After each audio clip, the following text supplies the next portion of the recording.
mistakes as well, you know, like I mean, as an Aussie dude, I'm just like, g'day mate, how's it going? And all I can remember is ever being like, g'day mate, you know, like to anybody. It doesn't matter, you know, like I treat men and women the same. I've seen women do things that would kick men's asses, you know. I've never seen this issue ever. I just don't see it. You know, because you haven't had to. I guess so. I guess so. You know, and that's the thing is I feel like now at the moment, I don't have anything valuable to add, but I do have something valuable to learn. And I think that's the main point, you know, that I just learn as much as I can.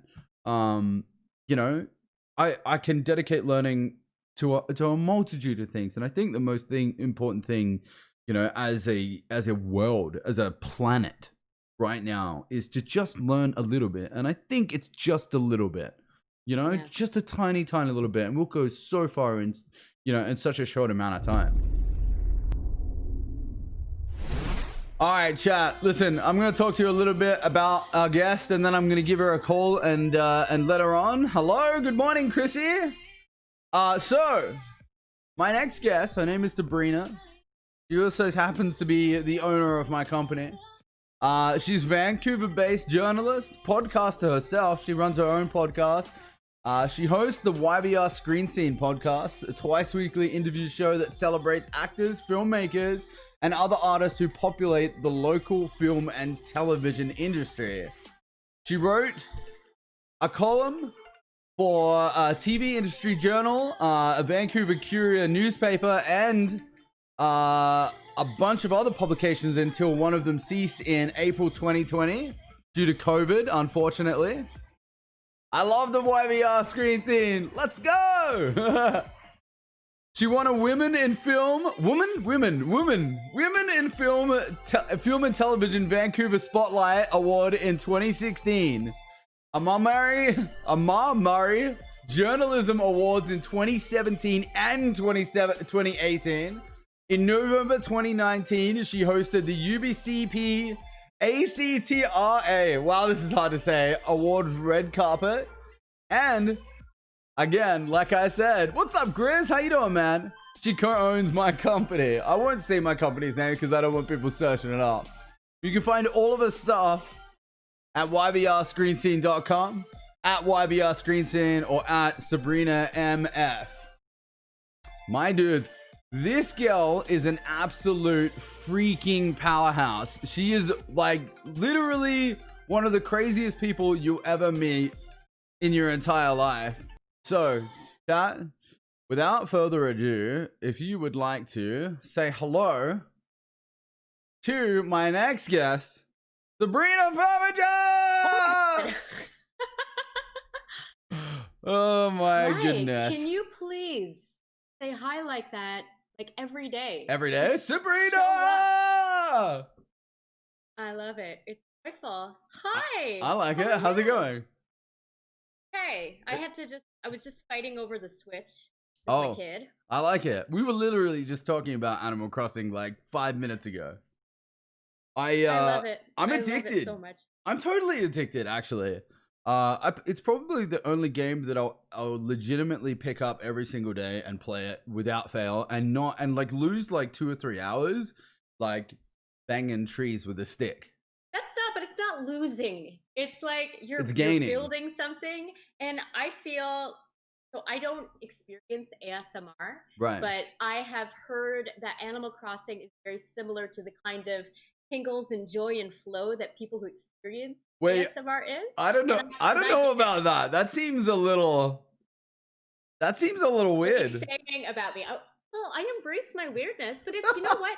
I started playing in like at the end of March in a time of incredible stress, right? You know, we're in the middle of the quarantine, the plague, and it helped. It made me feel joyful, and it wasn't just, oh, I'm killing time. It's like you know, I'm looking after this place. Yeah, every single day it grows better. So do you guys all play on the same island, or do you each have your own island? You all play on the same island. I kind of love that. Yes. And my 9-year-old is like the president of the island, right? And so I mean, and she loves to lord that over us. Yeah. I bet she does. Yeah, we all play on the same. And although Paul doesn't want us to do many more improvements because he thinks our island is getting too gentrified, but I'm into it. I love the museum. I just run around that place for hours and hours. I actually, one of the main things that I do is work on my museum. I think working on my museum is probably taking up a good amount of time.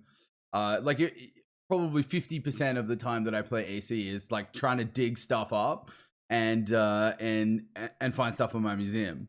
I'm so bad at digging.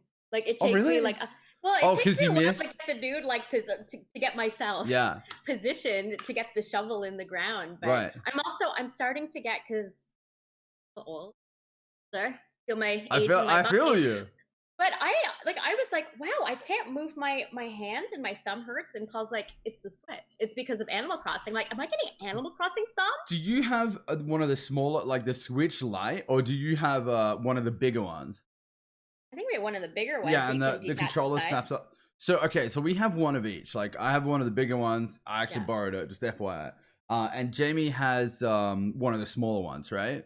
So if I play hers, it's like way more comfortable. If I play the big one, my thumbs are so sore within like an hour. So what I actually did is got a little like stand thing, put it on the stand, controller, just my legs up on the table or where I go. Very relaxing. It's great. Yeah. I totally don't think I totally don't think I can hold that thing for more than maybe an hour a day. Just the way it is. It's too heavy. I don't know how they expect kids to hold that thing. It is. Although maybe I need to get past this stage of pain, and then I will have like the strongest thumbs and like the strongest wrists. You know, like maybe this is actually a workout. You think your hands are getting maybe you'll be able to like if you play Switch every day. What do you reckon, chat? If you play Switch every single day for like, I don't know, 10 years? What are we saying? 10 years? 5 years? 2 years? 1 year? I'm ride or die for it. So maybe you can punch through a brick wall after that with your thumbs. With my thumb, yeah. Or maybe I have to get little weights and like tape them on my thumb so that I do little workouts. Linny's saying she has no problem with the full side Switch. She has huge hands. I mean, I have big hands as well, but it still like hurts my hands, I think. Yeah, and wait, you got big hands too. Hang on, look at that. You do have big hands. See, maybe that's the problem. I never thought of my hands as big, but I feel empowered with that. Yeah. Hi. Having big hands. Hi. Actually, I was just trying to get you to say hello. We haven't shared space together in months. I know, it's been a while. Months. So you've taken your podcast that you were literally doing twice a week in the office, having guests in, organizing that. You're in the office every day organizing it. And obviously now I've started my own podcast. I know how much work goes into just having one person on. You're doing 2 people a week and you've taken all of this home now. So are you doing a similar thing? You're video calling people, or you're having people at home, or like how does it work? Well, I'm recording in my bedroom now. Right. So I'm not having people over into my bedroom twice a week, but we've recorded. Yeah, I don't know how Paul would feel about that. It'd be fine. It's fine. It's a big bed. He's a good snuggler. No, it's when I brought home the mic and the board, and we literally rigged it up with duct tape, you know, and I didn't know how long it was going to be. And my podcast is about an industry that has literally shut down, which is the film and TV industry. But that doesn't mean that there aren't stories to tell, and that doesn't mean that there aren't conversations to be had. In some ways, an essential service, both in terms of getting information out to people who work in film and TV, but then also providing information, but also like escape as well. It doesn't all have to be talking about the plague. And so, I started it's an audio podcast. We record over Skype. That seems to be we can talk about the technical stuff at the end, but it depends what people have. Googling, we were like, okay, well, if we're recording through GarageBand, then what's the best way to record through? And it ended up for us being Skype. And the conversations though that we've had in the last 3 months have been incredible because it's so much has been stripped away. People are able to sit and to reflect. So everything from talking about careers to talking about Black Lives Matter, talking about what the industry is going to look like once we get back up and running again, you know, because they are starting to get back up and running again, but we still don't have a cure. You know, there's no vaccine, there's no effective treatment, you know, so there's a lot of fear on that. And you know, so I miss sharing space with people. I mean, you've seen the studio, you've seen my podcast lab, like it's like welcoming people into my home. Really. I mean, because I'm there with, you know, all my Star Trek The Next Generation toys that I collected. You have the most amount of toys I've ever seen in a podcast office as well. And it's like, it's awesome, but like every time I see it, I'm like so worried I'm so worried like somehow I'm gonna like get my arm hooked through that entire cabinet and down it goes.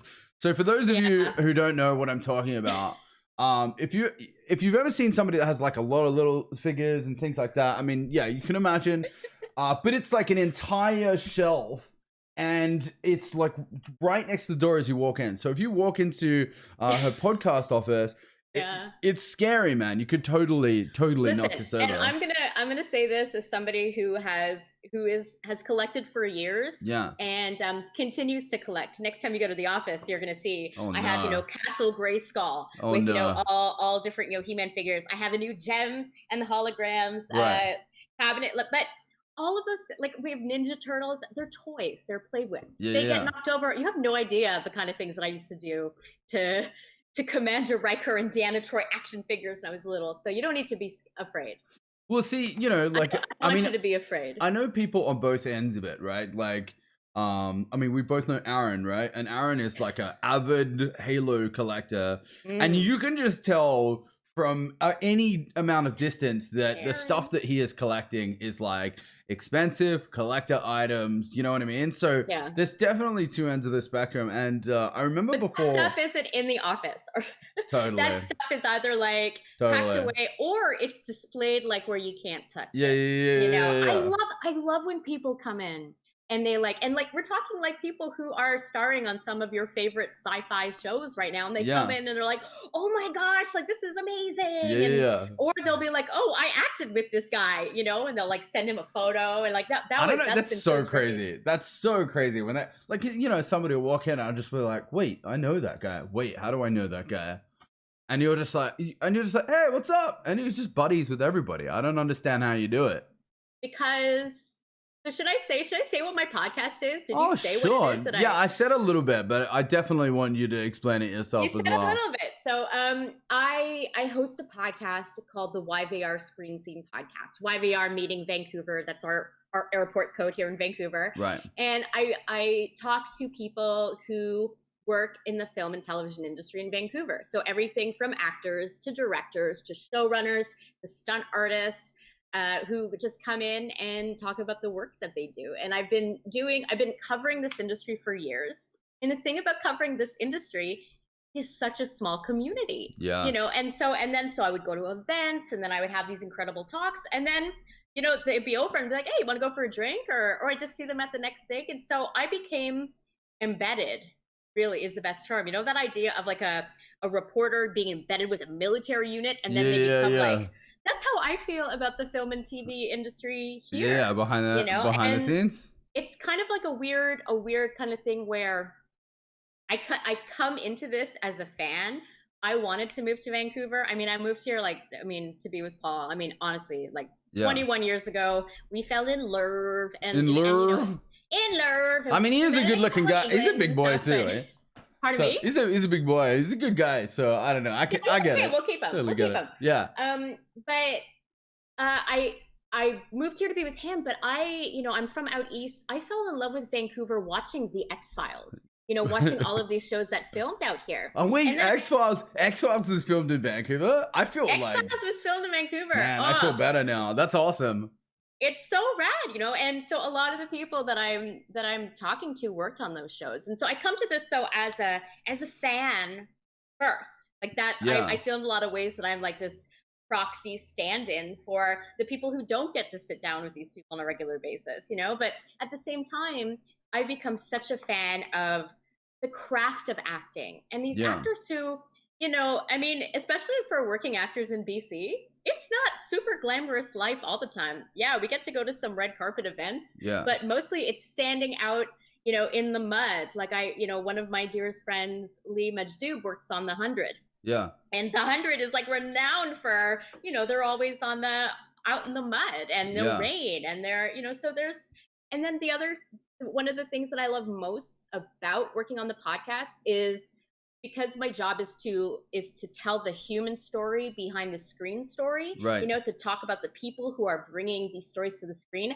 I end up talking about things like that are matter to me, like mental illness, you know, Yeah. like sexism and racism, you know, around the time of the Me Too moment that became a movement. Like I wrote a cover story for a newspaper that was about sexual violence in the BC film and TV industry. So Yeah. it gives me the chance, because my whole thing is people who work in film. It's like emphasis on the people, and through the people we can talk about all sorts of different issues. So Do you yes, ever feel like your guests are putting themselves at risk by opening up so much? Like I know that there's a bunch interesting. of, you know, podcasts going out there, but you know, we're talking about people that are still working in the film industry that work multiple jobs at the same time. They'll work on sets for 2 or 3 months. Do you ever feel like they're putting themselves on, like, you know, in any type of risk of not being able to get work, from talking about their mental health, from talking about the difficulties that they had on the set, or from talking about people they do or don't like, or, you know, from opening up about any of the social issues we have right now? Yeah, You know what I mean? I absolutely do. So there's a couple things that I do want to mention with that. One, I would never ask anybody to talk about something that I wouldn't be willing to talk about myself. Yeah, for sure. Why there's a lot of I statements in my podcast. I talk about my panic disorder, my panic attacks, my history Right. of you know, with sexual violence. Two, no one is pressured to come on, Yeah. and like people will talk to me about stuff that they wouldn't talk to other people about, because they know that I am in the community, that I Yeah. am a safe space, you know? Yeah. Yeah. So, and I don't take advantage of people, but always before we talk about something, especially if it's a big thing, you know, we have a conversation about what this could mean. So I'll give you a tangible example. Um, so one of my best friends is a woman named Me. Amanda. You know that I love you, but it's a woman named Amanda Tapping. Okay. And Yeah, I don't met think I her fit that 3 years. criteria. She was the lead on Stargate SG-1. She Wow. was the lead on Sanctuary. She's now this awesome director. She's directed more than like 60 episodes of television. She's, you know, she's a big deal. And I has an incredible fan base all over the world. I'm pretty sure some of them are watching right now. I love her fandom so much. Yeah. But when I first met her, one of the first things we talked about, because we connected as mothers, we were Yeah. meeting Yeah. in person, Yeah. and it was one of these things where I don't know if you've had this experience. You meet somebody, and it's almost like you just know you're going to be BFFs, like you just know it. And so within a couple of minutes, she was talking to me. She was telling me about her 8 miscarriages. Damn, She dude. had 2 before the birth of her daughter, Right. and she had 6 after. She had never spoken. That's incredibly publicly. hard, man. That's Yeah. incredibly hard. Well, she had never spoken publicly Right. about these, and we reflect on that now. That like it was almost like she was meant to say it, because it just kind of fell out of her face, and then I picked it up and I was like, oh my gosh, it wasn't on the record, but I couldn't get it out of my mind, you know, after Yeah. she told me about that. And then a few months went by, and it was Mother's Day, and this was when I was writing for the West Ender newspaper, and my editor was like, we need some Mother's Day stories, and I said I might have something, and I called Amanda, and I was like, you know, I know you've never spoken publicly about this, and I'm not pressuring you, and this stays in the vault. And dude, I have so much stuff in the vault that is never getting out there. I feel you. I feel you. But I mean, Switch is the same. Like, the vault is large, you know? I mean, I only have my reputation. Yeah. Like, and I care about people. It's people and reputation first. I will not be irresponsible. But I said to her, I said, if you are willing to talk to me about this, I feel like a lot could come out of sharing your miscarriage story, because you are such a celebrated person. You do have a lot of people, you know, who follow you, who listen to you. And from what I know about miscarriages, it's the kind of thing that people who experience them suffer in silence. Yeah, And they feel a lot of shame. So, and I feel like it's one of those things where people think that you can get over it easily. They think you can get over it easily as a woman, and even more so as a man. Like, oh, you didn't go through it, so But I feel like it's something that sticks with you. I mean, I've had two of my partners have had miscarriages, my miscarriages, and it's still with me. I mean, we're talking 10, 15 years ago. And still now I think about it every now and again. Yeah, it's trauma. It's definitely trauma. And talking about it can be traumatizing. And and I think I know how to do this naturally, but I've also worked on it about how to interview somebody in a way that doesn't re-traumatize them. Which is important. It's called trauma-informed interviewing. Right. And so, she did. She spoke with me. We talked a lot after the interview about what the written piece should look like. Yeah. And because I'm like, hey, like, I don't want, like, this is not about me getting. Yeah, I don't want this to come off any way that you don't want it to. And and so it did, and it had exactly the impact that I suspected that it would, which is that it got a lot of people talking. It got a lot of people sharing their stories. It helped to destigmatize. But what I found really interesting is a weak word in the situation. What ended up happening is that a year to the day of me talking to Amanda about her 8 miscarriages, right, I found out that I'd had a miscarriage. And one of the texts that I sent that weekend between when I found out about it and when I had the procedure to have the baby removed was, I knew that we were going to change some lives and save some lives with our interview. But I didn't realize one of the lives that we were going to change is going to be yours. Because having that conversation with Amanda and working through talking about the things like shame and how you feel, even though it's not your fault, you feel like your fault. Yeah, you feel like you failed in some way. So I knew that going in, and it made a difference to me. So and I know that a lot of other people have had that reaction to the stuff that we talk about on the podcast. I mean, it's a powerful topic because it's one of those things that, and I this is not the only thing, and I think is one of the big things I think about. Even in 2020, a lot of women are going through stuff in silence, and I think miscarriage, among other things, is a big one. And I mean, they just have to suck it up, and so many things. I watched this movie last night, actually. It's called The Assistant. I don't know if you know the girl. I can't remember her name, but she's that blonde-haired curly girl from the Ozark. And she's an incredibly good actor. IMDb bio. You probably know her. You probably know her personally. She is so incredible about showing the suffering of women in the office that are just kind of, so I definitely recommend that movie. That movie had me uncomfortable for a good hour, and however long the movie is, I was uncomfortable for all but 5 minutes. I mean, honestly, it's good to be uncomfortable. It's good to sit with your discomfort, and I know that we've had a lot of uncomfortable conversations on podcasts, and and I know that people will talk to me about stuff that they won't talk to anybody else about, and I take that. it seriously. It's definitely an honor, really. Yeah, I mean, I think that's one of the things that I mean, you make everybody feel comfortable. You've always made me feel comfortable, and I think that's the energy you bring, though. You do the same thing for everybody as well. I feel that it's easier to talk to you about things that I don't know enough about, because it's I think especially in today's day and age, it's not okay to be wrong anymore. Like, it's not okay to come out with something that is wrong, especially when you're under an audience. If you say something that is wrong in any way, this cancel culture is immediate. It's not, Tyson, I think you're wrong and you're canceled. I'm kidding. That's basically it, though. But you get your fans against mine. It's okay to be wrong. Like, I've been sitting a lot with that. Yeah.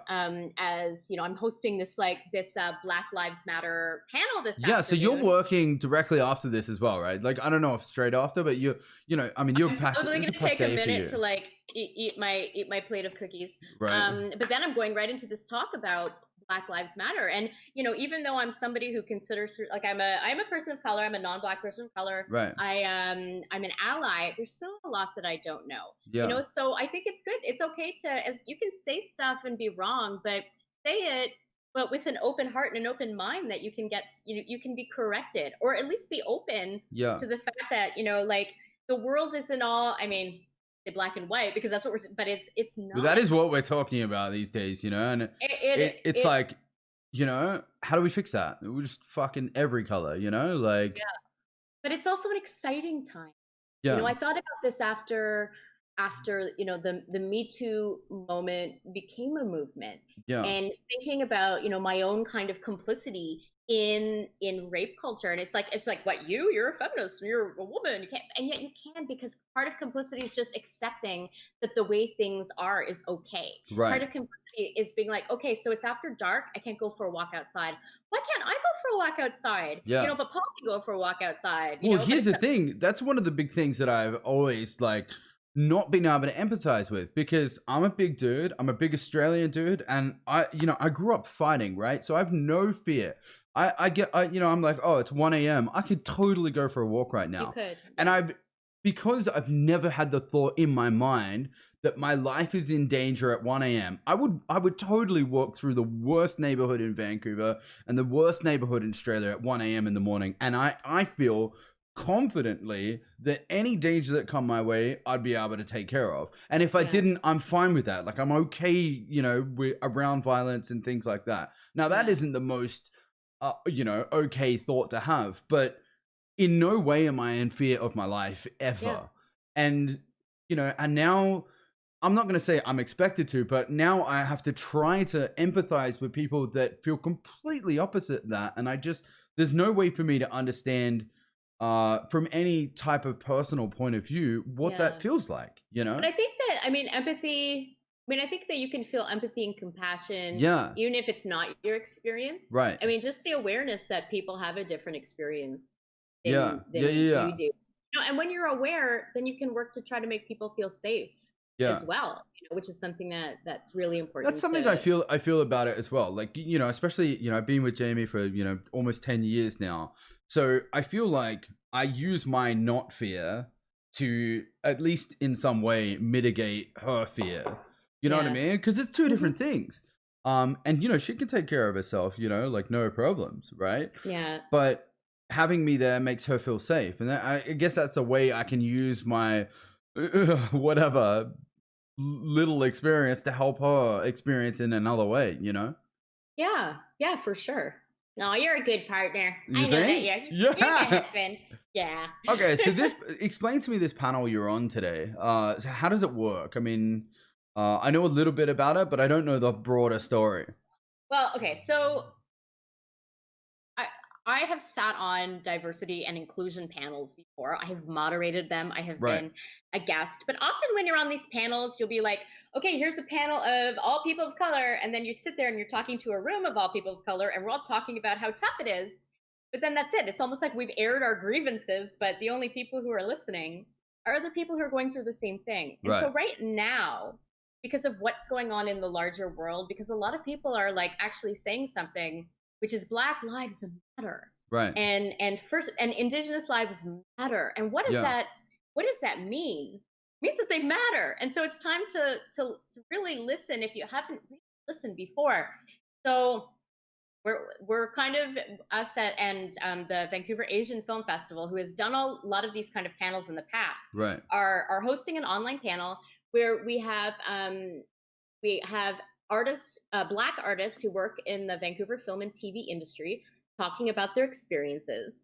But then, after they've had the chance to talk and answer my questions for 40 minutes, we're bringing in some white directors, producers, showrunners. We have Jem Gerard, who is the showrunner for Vagrant Queen on Sci-Fi. We have Zep Leposky, who he directed the movie Freaks.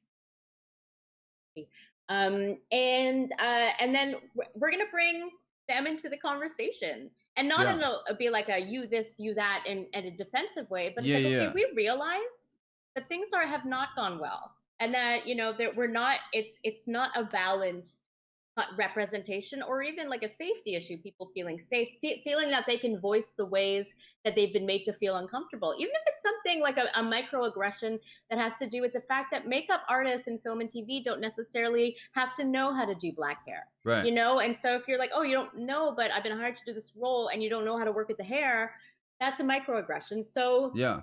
you know, to take the conversation to the next level. And it's really cool because I'm seeing a lot of people who are like RSVPing for the event, and it's like all of these awesome, you know, stakeholders who Yeah.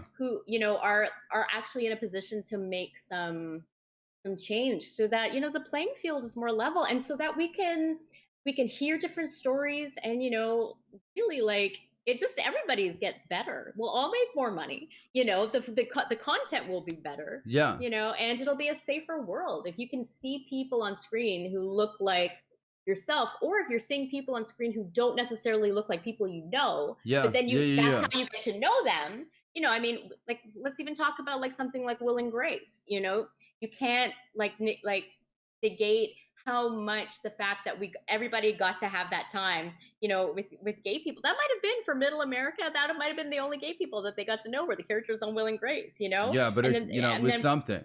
and it was something. So we in BC are kind of in an interesting, we're definitely in an interesting position, because most of the work that we do up here is service work. You know, every single like family rom-com you see on Hallmark or Yeah. Christmas Yeah. movie, you know, that's from like they're American studios, but they film up here. And a lot, I mean, they're blindingly white in a lot of cases. Yeah. Or you will have the BFF be black, or Asian or gay, you know, but you won't get like, but you don't see them as leads, or if you do see them as leads, So it has to it's be always the like a all-black token cast. thing, you know? Like it's always like, oh, this is my token Asian, this is my token black, this is my Exactly. this is my You know, token person of color.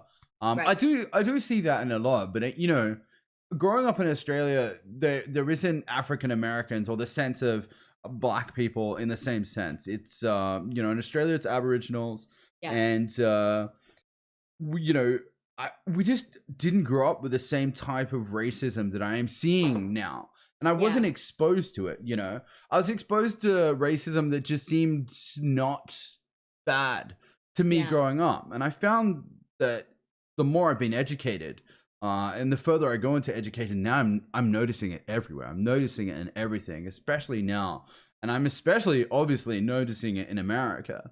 Yeah, although I will say, I mean, police brutality against black people is, I mean, in America is huge. We have it in Canada as well, but in Canada, do we have it in Canada as bad as it yes. is in the US? Well, where it is really bad, where Right. it is really bad in Canada, Okay. is the relationship between the police and our First Nations people. Right. Okay. You know, we have it's an incredibly disproportionate amount of First Nations people who are swept up in the prison system, and it's a cycle, you know, because trauma, you know, leads to addiction, leads to crime, leads to interactions with police, you know, and then it creates that environment. So like just last night, an unarmed First Nations man in New Brunswick was shot to death by the RCMP. And then this also, like just the week before, there's a woman named Chantel Moore who was similarly, you know, her family called the police for a wellness check. So this is somebody who needed help. Right. You know, we've seen this in the States with Black people also, like being like, this person is having a mental health crisis, they need help. They call the police, and then she is shot to death. Yeah. You know, so there's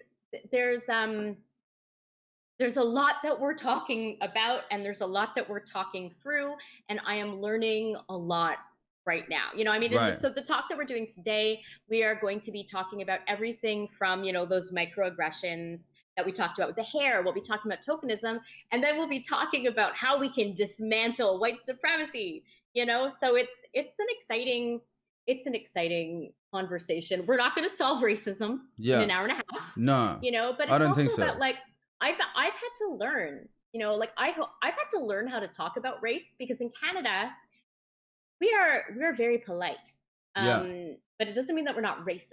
you know, so there's this kind of veneer of politeness over everything, but we can still be racist. We can still be really racist. That's the funny thing about Canada, and I noticed the big difference between Australia and Canada is in Australia people put all their emotions on the outside, and then that's what they use to cover their racism and bullshit and all the bad shit, right? So they overexert, you know. I mean, you know me, like, here's what I am, and that's how you know what I mean. But in Canada, it's niceties and all the bullshit behind that. So it's almost polar opposite, and people are always like, "Oh, Australians and Canada are so alike." I'm like, I wouldn't say that these two people are further apart if I could try. You know, like, because of that nicety, and you just don't have that in Australia. People are just honest for the sake of being honest, and then they don't have to deal with the issues. But with that, you see so many more Canada, racist people. and I don't know if it's the same as Australia, but in Canada though, like, we really like to think of ourselves as being multicultural and not racist, and so certainly more so than Australia. But having to, you know, in Toronto recently, there was a Black woman who fell to her death from an apartment building while she was having an interaction with Jesus. and it was right around the time when, you know, the George Floyd video, you know, was circulating. And then that woman, I don't know if you saw the video of that woman in the park who was like talking to this, you know, Black bird watcher who's like, your dog can't go there. And she's like, I'm going to call the police. And I'm going to tell them that you're threatening me. And she was Canadian. You know, that's honestly all they have to do. And that kind of just, I mean, I don't know. You know, at the end of the day, I think, you know, I think you should be able to say, any woman in the world should be able to say, hey, I feel threatened, and have somebody respond to her. But here's the problem now is people say whenever they feel threatened for any reason, they're like, you know, they immediately identify it as a Black man, and he, you know, I feel threatened by him, and the cops are like, okay, time to fucking roll. You know what I mean? There's this immediate ready to kill culture in America that scares the living fuck out of me. Like, scares the living fuck out of me. And if you watch any of these videos, and I'm not just talking specifically about the George Floyd video, if you watch any video of a cop interacting with a Black man in America, it scares the living fuck out of me, because at any point I feel like I'm going to watch that Black man die.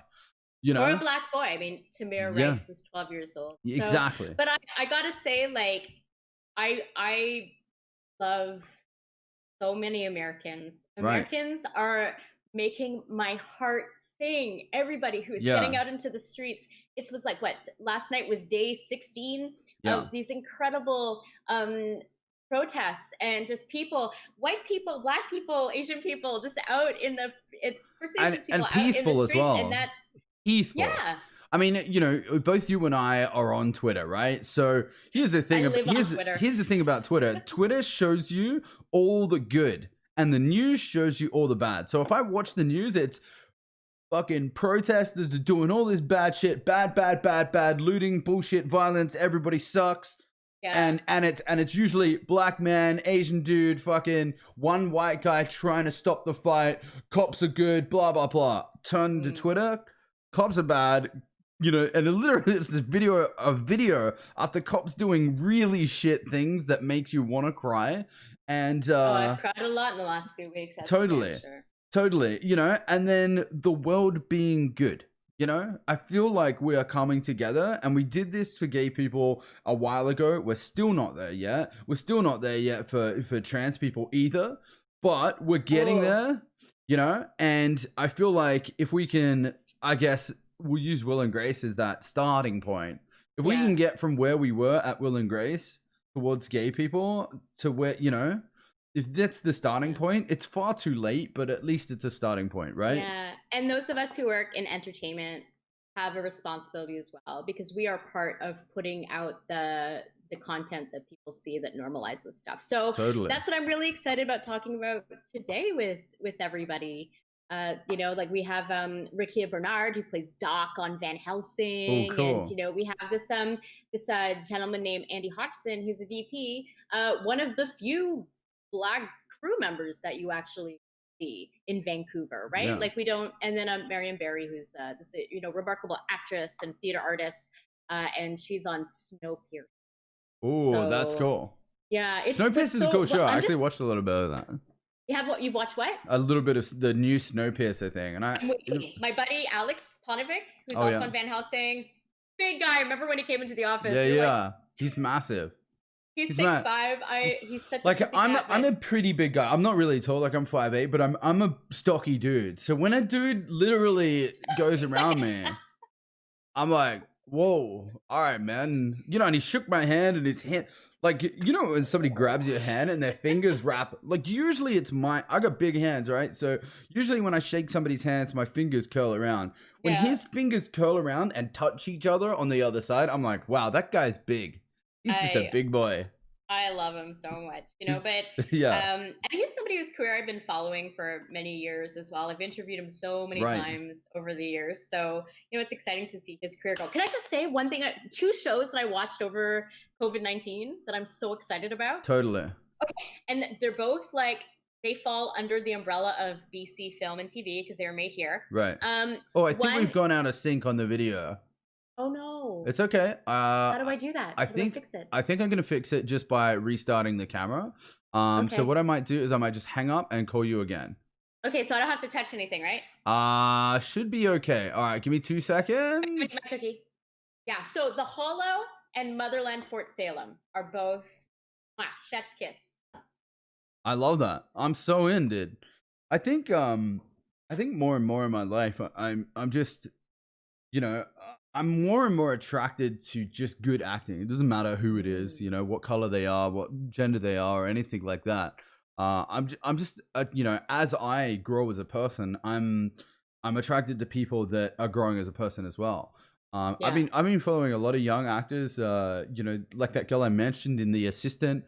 I've been following her since I saw her in the Ozark, because she came out of the Ozark and I was just like, damn, she's really fucking good, man. Like, and you know, I've seen the other 2 actors, the main characters. I'm sorry for not knowing everybody's names, but my brain is full of stuff that I already need to know. So, Paul's monitors here with so much stuff on these screens. I know, yeah. Insane. Yeah. So yeah, Paul's screen looks like my screen. It's just a mental amount of stuff we have to know.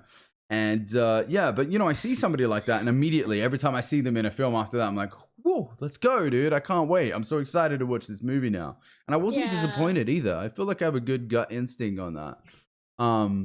So okay, what can we do in, you know, what can I do? Like, I'm a white guy, right? Like, you are. At the end of the day, I'm not gonna say my opinion doesn't matter, but right now it doesn't matter, you know, in a sense of, I mean, I've already got everything. And the thing is, the reason I can say that confidently is because I know fuck all about this situation from any sense of being able to empathize with it, because I have not gone through it. Yes, I've had troubles with the cops. Yes, I've been arrested. Yes, I've been treated poorly. Right. But your skin color has not had anything to do. I've never been targeted specifically because of any one thing on me ever. Right. So, yeah, like whether I'm male or whatever. The only time I've ever been sorry. I got you. Yeah. So, and it's okay to be sitting with that discomfort and not to know at all either. And, you know, one of the first things I did when I started YVR Screen in December 2017, I hired a columnist who happens to be Black, who writes about the intersection between social justice issues and film and TV. Right. And, you know, so I have been trying to uplift and amplify voices since our outlet's very beginning. And his name is Omari Newton. Okay. He just wrote a great piece for my website called Welcome to the White Awakening. And it's literally a piece for people who are white people who want to be allies, but they don't know where to start. Right. And so, and it's a wonderful piece. I recommend that. I think what you can do in this moment is actually not remove yourself from the conversation. Yeah. Because as people who aren't Black, we are still part of society, and we are still part of racism. We're still part of the racist structure. Yeah. Right? We cannot solve racism without everybody being on board. So I think it's important to use your privilege as somebody who is What out what does there, that mean exactly, Sabrina? Like, it means an advantage. because It means well, I know I understand what privilege is, but what I mean is, how do we take something that we don't even know we have and then use it to our advantage? the first few things is might be things that seem small Right. or easy, and Okay. in some ways they are, and yet they're not. It is using the hashtag Black Yeah. Lives Matter. Okay. It is, if you don't have anything to feel that you have anything to add to something that you're seeing, but it's present, you retweet that, and that's part of the elevating and amplifying. You're Right. helping get it out to people, Okay. and then as we go down the road, it's calling out, racist jokes and racist behavior, Yeah. that in conversations that you're part of, and It it's just being seems like something that I never come into contact with, though. I don't know anybody that's racist, and now, right? Mm. And if they were, they're so quickly removed from any situation that I'm in that I don't run into people where I can be like, "Yo, you need to stop that shit," because I grew up around racist people. I grew up around fucking abusive people and yeah. uneducated people. And I think Well, when it comes to what I think about this situation, I think it's an education issue. I think this is a stupid people thing. Like, if you meet anybody, of color, or if you travel, or if you broaden your horizons in any single way, race becomes not an issue that you don't think about. I will disagree with you Okay. a little bit, No, because sure. I'm racist. Okay. Like I'm because race has informed a lot of how I see the world. Okay. And I think you might not. I mean, there are different kinds of racism. Right. I mean, there is the hate crime kind of racism. Okay. And inflicting violence on other people. But then there's also the kind of racism that I think I'm going to be talking about later today with the film and TV industry. Right. It's, the fact that you get a script and you like put out a casting call, and it doesn't even occur to you to have a Black person as the lead. Because it's already ingrained in your brain. Yeah, that it's white supremacy. Yeah. It's like it's white centered, Yeah.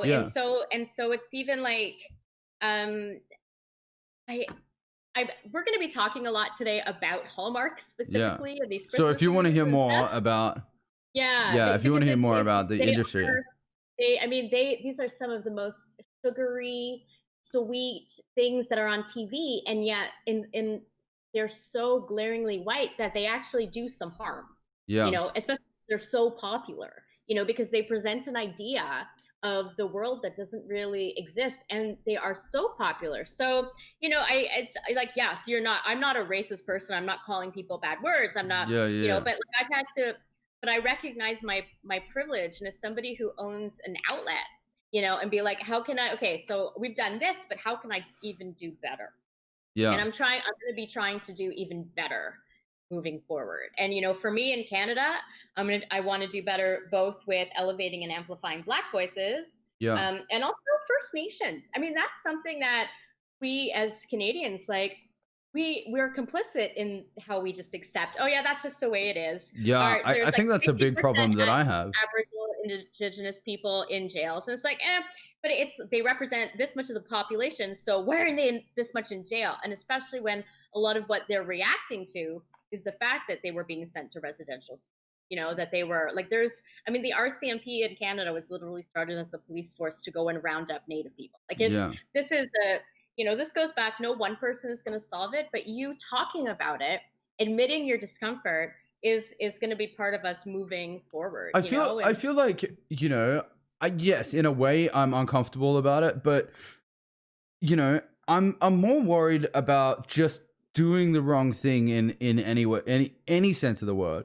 But the more I talk about it, and I sort of like, I started with hashtags, and I started sharing, signing positions, donating to things that I thought was right. And there's so much misinformation out there that I just had to stop for a second and say, you know what? I need to talk about this. I need to talk about this in all senses of the word in order to understand it better. Because if I don't, I feel like I'm just going to be out here on my own. And I feel like, the main issue here is that we all come together. you know, everybody, not just one race, not just one nationality, not just one person, not just one gender. I think we all need to come together. Yeah. You know what I've loved to see, you know, what one it's a perfect like visual illustration of what it means to be an ally. At these protests, you will have, you know, the Black protesters, like, you know, yelling, like standing in front of that line of riot, like it's, you have these people with like tank tops and flip flops holding signs. Yeah, against these dudes that are fully kitted. Stormtroopers, you know, and with the riot shields. And then when the riot police go to rush, like a line of white people will go in and stand arm in arm to, like, you know, stand between. And that's like just like a perfect example of how you can use your privilege, you know. And honestly, Tyson, like the fact that you are willing to do the work and to say all the stuff that you don't know but you want to know more, I mean, in that way we are so much farther. This is the farthest that we've come. Maybe we actually have a chance of making a better world. You know, I went to my first Black Lives Matter protest in 2016 at the Vancouver Art Gallery, and it was mostly Black people. And considering how like the small the Black population in Vancouver is, like it was like every Black person in Vancouver. And I think I know every Black person that works in animation in Vancouver on one hand. You know? And so and I mean it's incredible now to see, you know, these marches and these protests of these people saying that Black Lives Matter, and they're not, and they're white, and you know they're Asian, and they're First Nations. Like it's amazing. So that's one of the reasons we're doing the talk this afternoon. I'll also say I had to learn to talk about race. I had to learn. I feel like I'm making so many mistakes as well, you know, like, I mean, as an Aussie dude, I'm just like, g'day, mate, how's it going? And all I can remember is ever being like, g'day, mate, you know, like to anybody. It doesn't matter, you know, like I treat men and women the same. I've seen women do things that would kick men's asses. You know, I've never seen this issue ever. I just don't see it. You know, because you haven't had to. I guess so. You know, and that's the thing, is I feel like now at the moment, I don't have anything valuable to add, but I do have something valuable to learn. And I think that's the main point, you know, that I just learn as much as I can. You know, I can dedicate learning to a multitude of things. And I think the most important thing, you know, as a world, as a planet right now, is to just learn a little bit. And I think it's just a little bit, you know, just a tiny little bit, and we'll go so far in, you know, in such a short amount of time. I mean, what Black people are asking for is so, in some ways it's so minute. They're asking not to be killed. They're asking to please don't kill me. They're asking for people to be civil. Kevin Hart had a great, I mean, if you Google like Kevin Hart Black Lives Matter, like what this comedy thing you did will come up. Literally what the starting point is, and you know, and that requires all of us to get together and be like, you know what, no, we gotta I mean, I think one of the things I'm gonna start doing, I mean, obviously doing a podcast, this issue is gonna come up a lot. We're going to talk about it a lot. People are going to want to talk about it a lot, and I'm totally fine with that. So I think that, you know, in that sense, at least a little bit, I can in my own way open up the door a little bit, you know, and like keep it going forever, not just like, oh, okay, well the hashtag's relevant now, so I'm going to talk about it now, but forever this should be ingrained. I mean, you know, women's issues, Black Lives Matter, you know, all of the important things right now should be an ongoing thing. I don't think it's ever going to end, you know. And one thing that, I mean, I have always spoken about race and racism with the artists of color who come on my show. Right. But I'm actually moving forward. I'm going to make more of a point to ask white people about racism, you know, and like it shouldn't just have to, like, I think it's important. I think this is the only way that we're going to get one over the discomfort about talking about it. But two, like this, it is all of our problem. It's, you know, I mean, the stuff that we're going to be, because I was talking to my friend Rakia, who's going to be doing the panel with me later today. And I'm like, how are you feeling? Are you nervous about, like, because we're going to be talking about that? And she's like, I've been talking about this for years and years, you know, now it's just because this is my life. you know, so I'm a Black woman, this is my life, you know. So but now is an opportunity where people are listening, and that's where, Yeah, you know, it's an opportunity. And honestly, we're gonna stumble. Do you think it was the same, mistakes. you know, like, you know, maybe 20 years ago with gay people, that same discomfort and nobody was talking about it? Oh, I mean, yeah. I mean, I was fresh. I was finishing university 20 years ago, so I have very big in my mind. I mean, you know,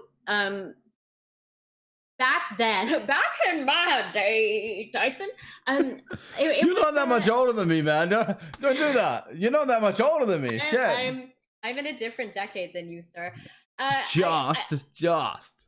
I am just, but I've earned it. I'm not even saying I'm so old, but it gives me the perspective. Like, yeah, sure. And you know, it used to be that like Pride was very much rooted in protests. I mean, Pride events themselves started as a response to police brutality, you know, and to the lack of equal rights, and the fact that it used to be illegal.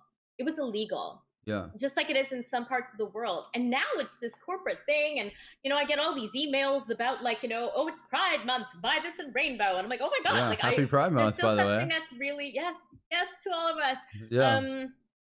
And trans lives matter. Yeah. And Black trans lives matter. I mean, there's still some big civil rights issues that we need to deal with. I mean, just yesterday in the States, they repealed a bunch of protections against gay people. You know, like still a fight that we are. I want to say, I want to say, I don't want to talk about it, but I do want to talk about it. That's the thing. Like, I do want to talk about it. I do want to, I want it to stop. I mean, a lot of my friends are gay, bi, trans, fucking Black, everything, man. Like, it's everything.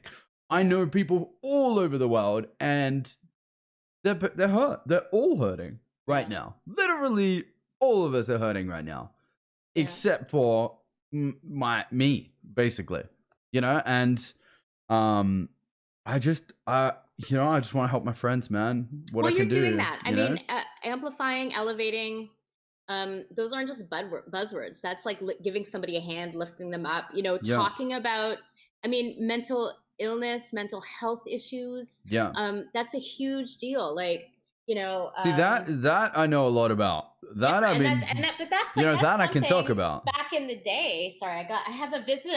Wow, I got a visitor here. Do you want to? Is it Kitty? Yeah. This is Wayne Wilson. What's up, Wayne? He's sitting next to me. You know, like back in my day, but even really recently, if you had panic disorder, panic attacks, depression, you're insane. Taking medication, you know, it was like, ooh, like, we're not gonna, you know, talk about it, it's something to be ashamed of. And so everybody in the Vancouver film and TV industry knows about my panic attacks.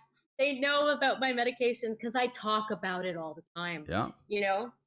And the fact that it goes like this, and then some things will work for a bit, and then they don't work anymore. I had major, you know, suicidal ideation last year, right? Yeah. So, and that's just because, like, what was working didn't work anymore, and then you have trauma in your life, and then it, you know, so it's important to talk. You know, you don't have to sit there and have answers, but it's important to just, like, normalize this stuff, normalize the conversation. Yeah, definitely. You know, I still, even now, I feel like what people really don't understand is, you know, like, just being able to let something off your shoulders, or being able to share something with another person, how healing that is. You know, there's so many people out there, and especially teenagers, holding their shit in or letting it out in a bad way. And the problem is, when you do let it out in a bad way, you get endorphins as a reward. So if you let it out on alcohol, you get endorphins as a reward. You also get drunk, which is great. You know, if you let it out on drugs, same thing. Endorphins. You know, in my case, it was cutting and, you know, self-mutilation. Same thing. Endorphins. It's all the same fucking shit, man. And, you know, it got, you know, to the point where I was using that instead of talking to anybody. And it took a long time to wean myself onto somebody. And I think at some point when I realized that not only am I not alone, but I'm with the majority of people, you know. And I think there's so many people out there that think that mental illness is a minority in people. And it's just, that's not the case at all. Most people... I am mentally ill. I have mental health issues. Most people being normal is having some type of anxiety, having some type of panic disorder, having some type of depression sometimes. And it's about mitigating life through those areas that works the best, and understanding that it's okay to panic, it's okay to be anxious, it's okay to be depressed, and it's also really okay to be over happy and overjoyed to the point where you're annoying fucking everybody around you. You probably know that from me. Yeah, so yeah. I really wish, being as old as I am, I was in high school before the internet. For and sure. I had a lot of friends who who were going through some dark stuff alone. Alone, And the joy of, I mean, there are a lot of evils with the internet and social media, but thank God too, because it connects people. Like, I have so many friends. I'm like, I wish that we had the internet back in the day, so that we wouldn't be so. I mean, if you're in some small town, somewhere, and you love something, and you feel a certain way, and you don't have anybody around you who feels that way, you can find your people online, and that is just amazing. That's why I have so much love and respect for the bronies. The adults and male fans of My Little Pony: Friendship is Magic. Because, I like that. I love the bronies, and I love the community that. And I mean, for me, it's got to be the Bro Crew. Shout out, Bro Crew. But like, the community that they've created online is remarkable. There's some great documentaries about it. But one of my best friends, Nicole Oliver, is the voice of Princess Celestia and other characters. I like in it. that. I like princesses. Okay, is it weird for me to be, one of these guys that is like, oh my god, I love pink? And I can confidently say that I'm pansexual, that it'd be totally fine. Like, it doesn't bother me. Color, race, gender does not bother me at all. I'm with my wife because god damn it, she's fucking hot, and I don't care. Right? But I love pink. Purple's my favorite color.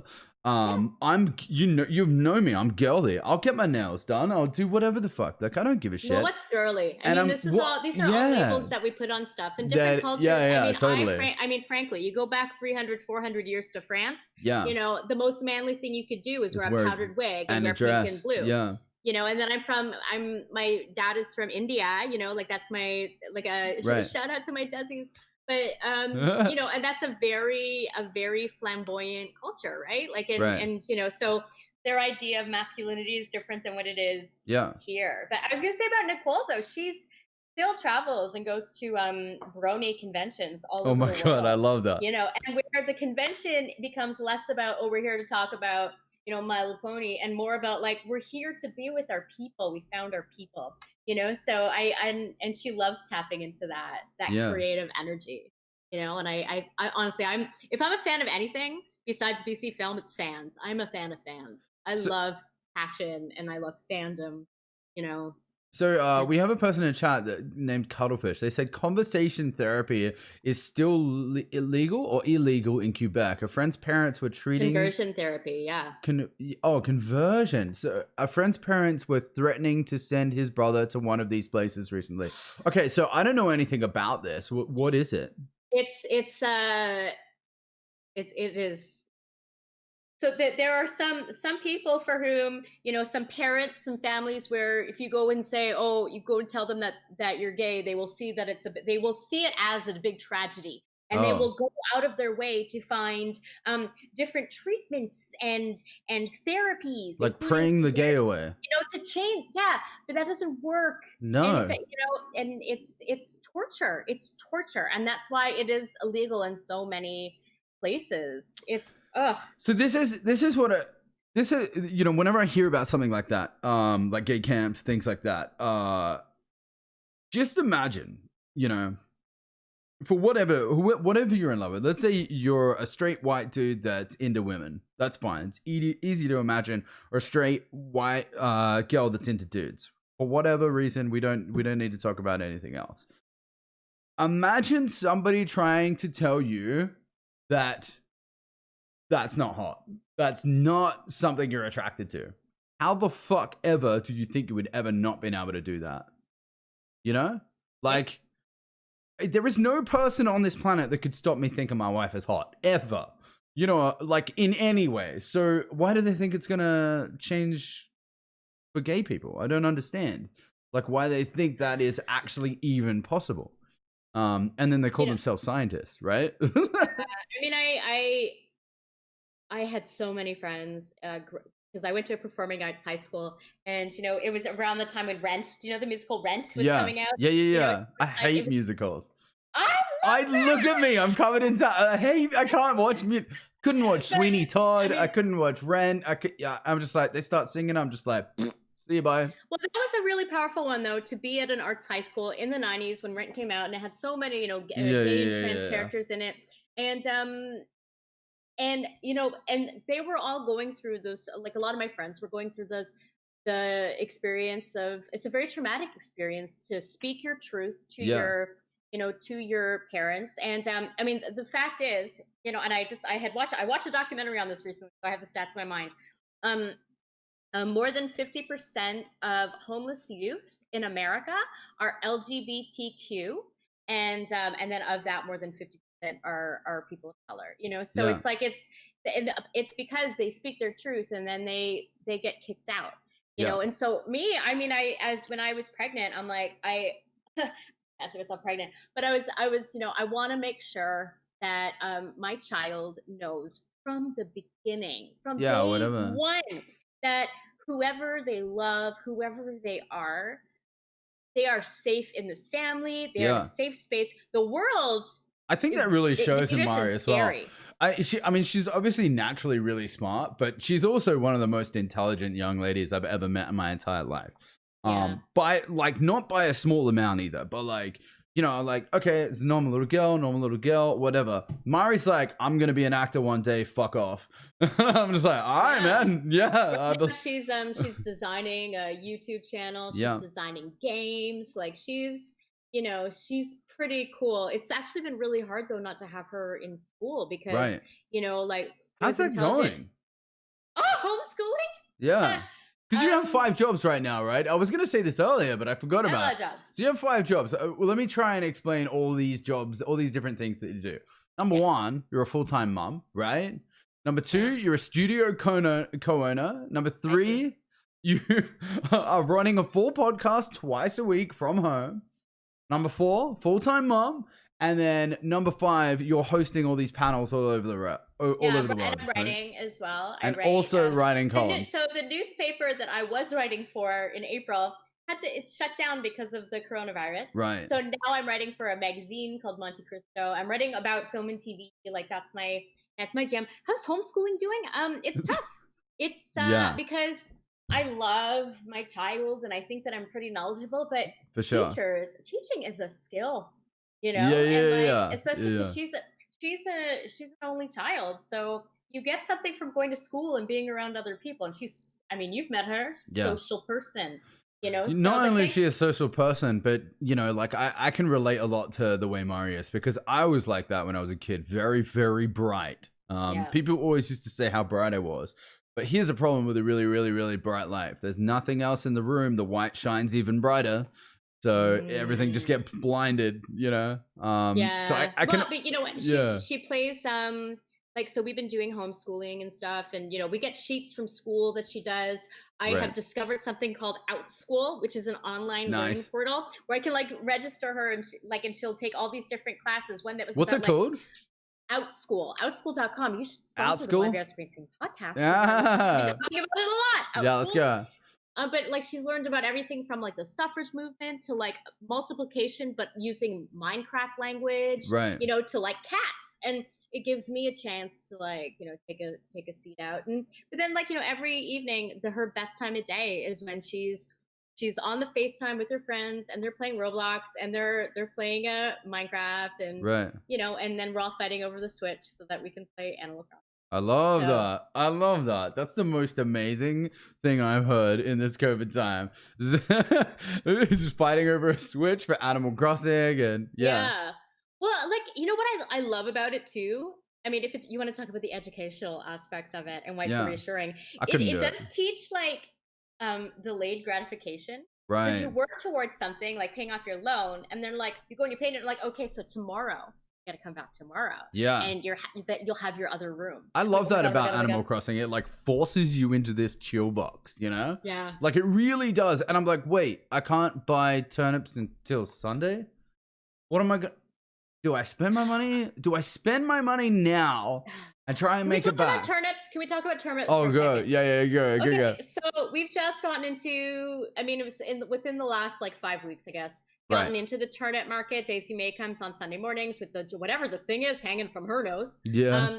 And is there a strategy to when to sell the turnips? Like, is it always going to be like Wednesday morning? Okay. Or like, what is the mathematical, like, what are we looking for? So there is a way around this, but I feel like I shouldn't tell you. I feel like I'd be giving you the cheat codes. Do you want the cheat codes or I don't Google anything. Everything is a surprise to me. Okay. You know, so I don't want the, but like, is it, so it is, there is a way to do it. It's not a game. See, because when Marty was like, well, if you sell a little bit and then the next day you go and then the price will go up. But if you're all just waiting, that's what she said. Okay, so number one, you get a bunch of friends. The person with the best price, everybody goes there and sells to them. Okay, that's obviously that's a no-brainer. However, there's a thing called turnip graph or something, and what you do is you go in and you track your prices and you tell it its prices, and then it figures out with its algorithm what the price is going to be, and it can pretty much guess within 1 or 2 turnips. So wow. Yeah. Okay, so what is the most that you've gotten for a turnip then? All right, so I don't know how to play video games apparently, and I literally only for the first time bought turnips the other day because I didn't know you can only buy at before 12 p.m. Right, so I didn't know that. Paul has suffered from that as well.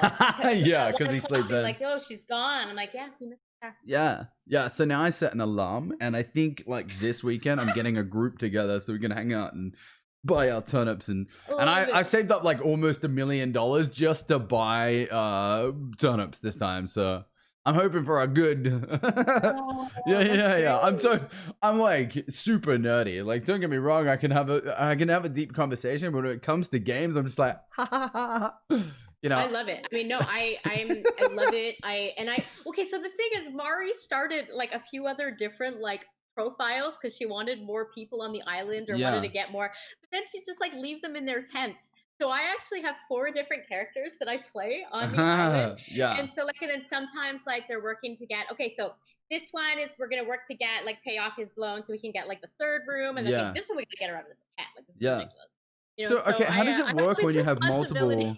How does it work when you have multiple on the same account? Because you got switch users. Oh, they're on and they have their own island? No, we're all living together on the same island. So do you get this? There's different profiles. So you share the same amount of fruit and resources? Yeah. Oh God! How does everybody get everything done? The thing is, we're all the way that it's worked out is that we're all interested in different things. Yeah. And it's really cool because it kind of like represents our personalities. Like Mari is so bad with her money. Yeah. And she's always in the dress shop, like putting together cool outfits. She gets a lot of miles just for doing that. Yeah. Paul is really into fishing, you know, and he's the night guy because he only will play, I mean, you know, work until super late. Yeah, we work super late. He's the one with the ghosts. He's the one who's picking up like fragments of stars and stuff. And then I'm like mission control. Like I'm the one, I'm like, okay, I'm going to chop all these trees. I'm gonna get the fruit. Oh, I need this. I'm gonna go to the Nook Miles Island to get more. Like I'm the one who's like mission and goal oriented. And Mario will come to me and be like, "Mommy, can you please? Like, I want to have another room." And I'm like, "I'm on it. I'll make you those bells." So like that's like I make dreams come true. So I made myself an orchard, and now every 3 days I have a guaranteed 100K. So as soon as I get, as soon as I get this 100K, like I'm like, all right, how do I maximize this? So I'll spend that 100K trying to get stuff to build the hot item of the day, and then so I'm just all about maximizing profits until I can like get turnips and then make a lot of money off it. So that's awesome. I love furniture shopping. I make everybody's house feel very homey. You know, it's very important to me. My house has one thing in it. So you walk in the front door, the lights are all down. It's a dark room with piping, like, you know, that piping wall. stuff, and then there's a doll sitting in the middle of the room. Yeah. Very terrifying. I've seen that doll too, where she's like plopped over. Yeah. She's scary. like this. You know, all of my people they all have nice beds. They also have a little chill zone. Like oh, wow. We love even have that. like 3 bathrooms. Yeah. Between all various houses. I could lose hours in that game, honestly. And you know, like I figured out the other day. So on my birthday, my birthday was this week, by the way. Sorry for not telling you. Thank you very much. Yeah. And so on my birthday, it didn't quite go to plan, but all I wanted to do was have people on my island. So I managed to get it working, and it took like an hour to get a bunch of people on my island, and I finally get that. I'm like freaking out. Like people can't tell how much of a nerd I am because I don't really show it on the outside. You can, but on the inside, I'm literally like freaking out. I'll be playing with one of my friends, and I'm freaking out because I'm so happy, you know. But I'm just like, yeah, cool, man. Like, yeah, there's a dude over there. Yeah, let's shoot him, dude. But really, on the inside, I'm like, I'm playing with my friends, you know what I mean? Like, that's just, what you mean. Yeah. And then, anyway, so I get everybody on my island, and then my wife comes in and surprises me with this card that everybody got me, and just blew my mind. But that's probably like the most exciting thing I've done in Animal Crossing is having my friends there. And actually, after the stream, I actually managed to get people on the island and just have a bunch of fun, man. Like the game is so good and so fun, and it's cute. Those animals so are cute. So cute. Yeah, I'm normally a gal in games, though. I was telling somebody else this. I normally am a gal in all games I play, Fortnite, everything else. A girl. A girl. Well, I mean, girl. I just rather look at a girl than whatever. Anyway, so I understand. Yeah, yeah, it's more appealing, whatever.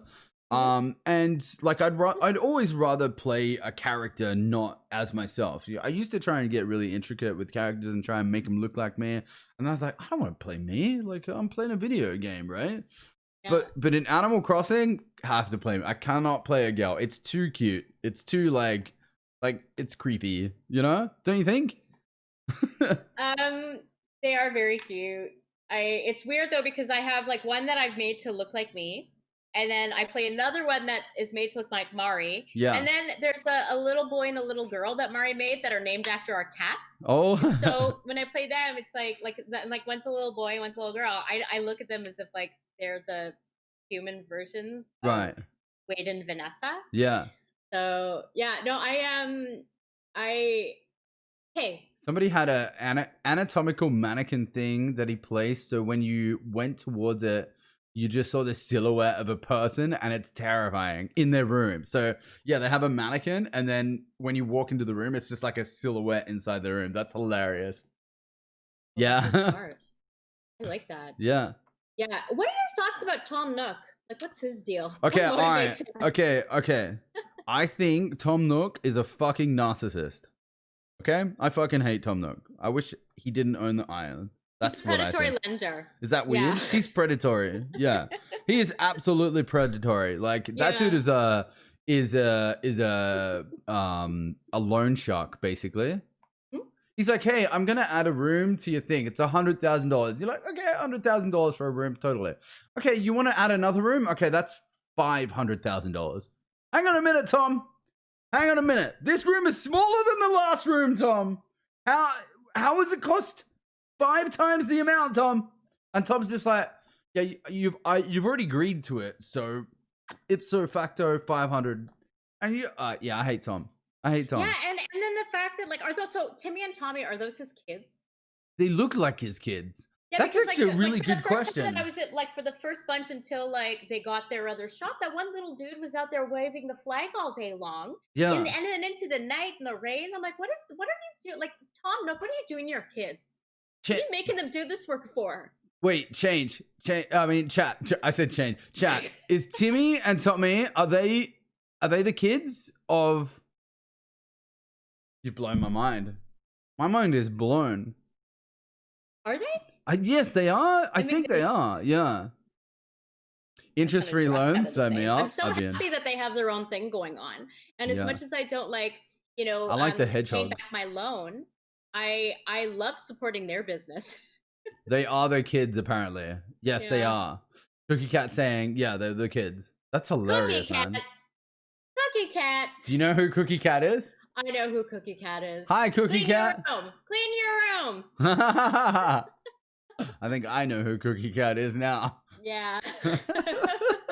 Hi. Oh no, she's heard all of it this. says nephews. Oh, okay, so they're nephews. He's the uncle. So he's the creepy uncle. Oh my god. He's making them work. Yeah. Yeah. Wow. Well, on that note, I think it's about time we wrapped it up. Yeah. It's been so fun talking to you. I know we can get into some pretty deep conversations, and honestly, I had all this stuff written down, but I felt like it just breezed on by. I didn't even, we got to it, but it didn't go in any order. Can you believe I was so nervous? You were nervous to talk to me? Nervous. That's crazy. Which is weird because that's what I always say when people come into my studio, and they're like, "I'm nervous." I'm like, "Wait, why would you be nervous? Oh, okay. It's really fine." But to be in this position, yeah, not knowing exactly what you're going to say, I was nervous. Yeah, I mean, I always worry if I press somebody on something. I think I can, like, I've been doing this long enough to know if something is getting pressed in the wrong way, I know how to steer it away from that pretty quickly. Yeah. And like unknowingly. So I think I'm pretty good in that sense, but I was more nervous to talk to you, I think. Oh. Is that weird? Just all bundles of nerves. It's completely weird. Yeah. Completely weird. Does it get better? Gets better as you do more? You know what? No.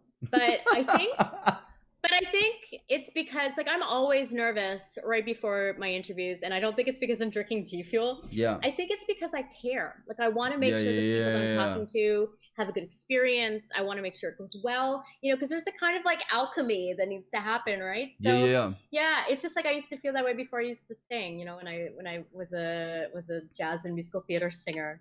I would always be nervous, but like I never knew that you sang. Paralyzing anxiety. Now that I know you can sing, that's it. We're gonna have to sing together sometime now. Karaoke, man. Karaoke. Yeah. All right. Great. I'm in. I am up for that. Always. Chat, is there any last questions you would like to ask Sabrina before she gets off? Kind of like when you're being nervous before stream then, Punky? Yeah, I'm nervous before stream as well. I'm just nervous in general. I think that's part of like who I am.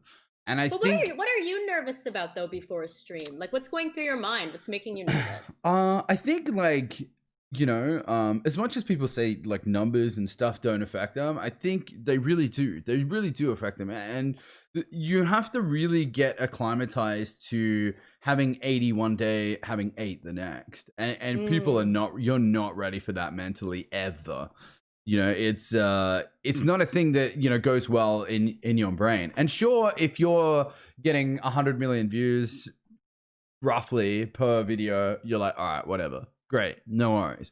But if you're streaming, I feel like that's your family, and sometimes family can't hang out all the time. You know what I mean? Yeah. Like it's a very different kind of thing. So, it's a little bit missing people. It's a little bit wondering whether everybody's going to be there or nobody's going to be there. And I think it's a little bit just nervous going live and being in front of the camera as well.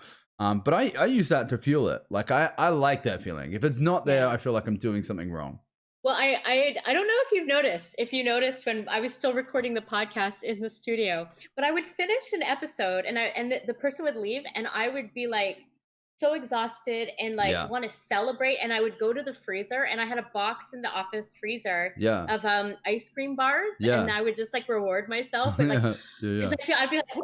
Like some people smoke, not me. I'm gonna eat my ice cream bar because it's like and I don't even notice it when it's happening. I'm like so engaged. They leave like, woo, so if you can it's called the flow state, right? You get into that flow state and I love it. I live in that flow state, especially when I'm working on movies. I mean, we all work hard, and especially in the film industry, I feel like we work very, very hard, but that flow state is like addictive, man. It's like really, really addictive. And then when you don't have it, you miss it.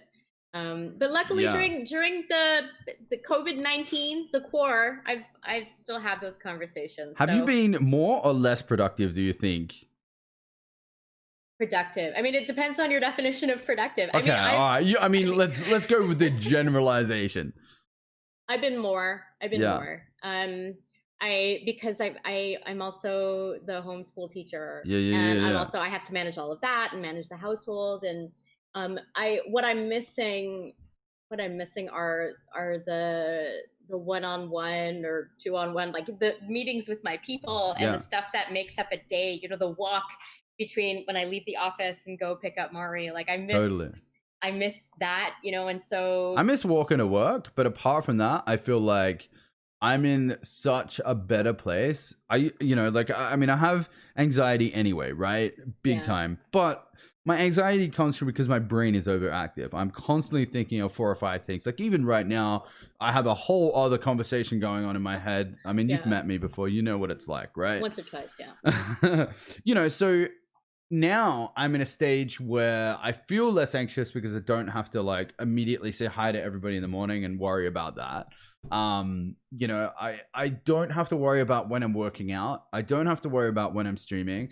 Yes, I'm working a lot of hours at the moment, but it's so easy to do.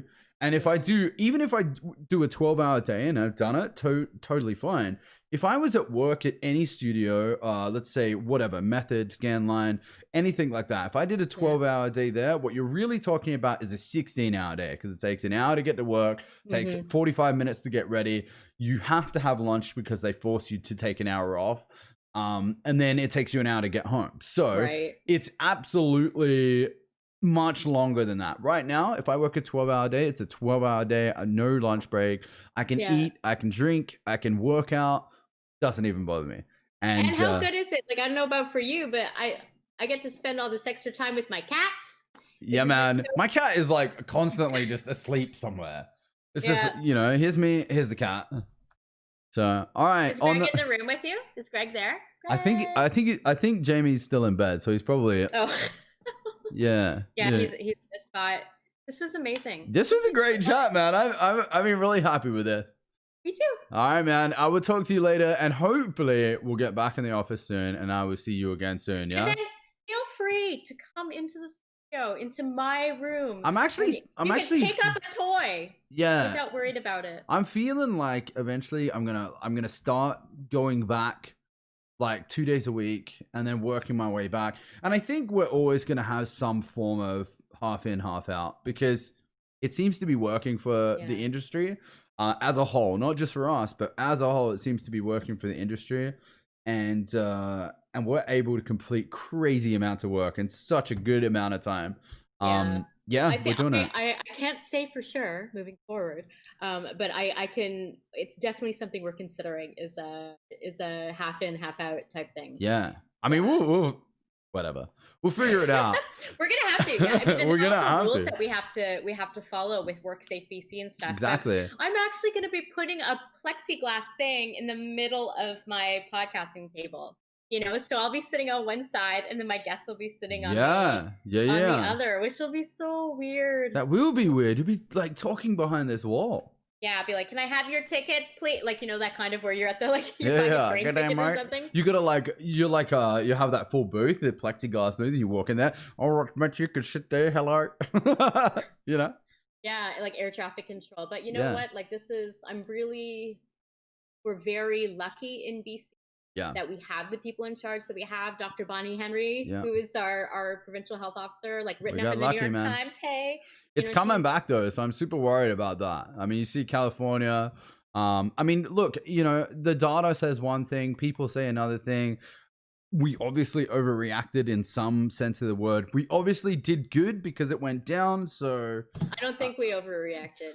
I mean, if you look at Ontario and Quebec, where they've had tens of thousands of people infected, they were having like numbers that were like 500, 600 a day. You know, the stuff that we did prevented us from having that.